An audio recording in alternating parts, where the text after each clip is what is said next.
Doctor, ఇప్పుడు నా fasting sugar 140 ఉంది, బార్డర్ లైనే కదా, నా రెటినా సేఫ్ గానే ఉంటుంది కదా. రీసెంట్ గా క్లినిక్ కి వచ్చిన ఒక పేషెంట్ నన్ను చాలా రిలాక్స్డ్ గా అడిగిన మాట ఇది. బట్ ఓపెన్ గా చెప్తున్నా, ఇది చాలా డేంజరస్ మిస్టేక్. డయాబెటీస్ వల్ల వచ్చే రెటినా డ్యామేజ్ కి ఒక ఫిక్స్డ్ షుగర్ నంబర్ అంటూ ఉండదు. దీనికి బ్లడ్ షుగర్స్ ఒకటే కాదు, ఎన్ని ఇయర్స్ నుంచి డయాబెటీస్ ఉన్నదనేది కూడా చాలా ఇంపార్టెంట్. బ్లడ్ షుగర్స్ ఇప్పుడు కంట్రోల్లో ఉన్నా కానీ ఐ లోపల ఉండే మైక్రో బ్లడ్ వెజల్ సైలెంట్ గా డ్యామేజ్ అవుతూ ఉండొచ్చు. ఇదొక రోజులో జరిగేది కాదు, మంత్స్ ఆర్ ఇయర్స్ పాటు స్లోగా జరుగుతుంది.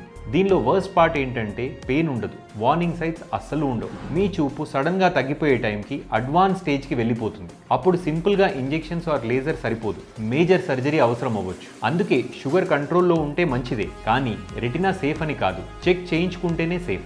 మీ ఇంట్లో మీ రిలేటివ్స్లో షుగర్ లెవెల్స్ బార్డర్ లైన్లో ఉన్న వాళ్ళకి ఈ వీడియోని ఇప్పుడే మిస్ అవ్వకుండా షేర్ చేయండి. మీ రెగ్యులర్ ఫాస్టింగ్ షుగర్ లిమిట్స్ ఎంత ఉంటాయో అలాగే మీ డౌట్స్తో సహా కింద కమెంట్ చేయండి. నేను పర్సనల్గా చూసి రిప్లై ఇస్తాను.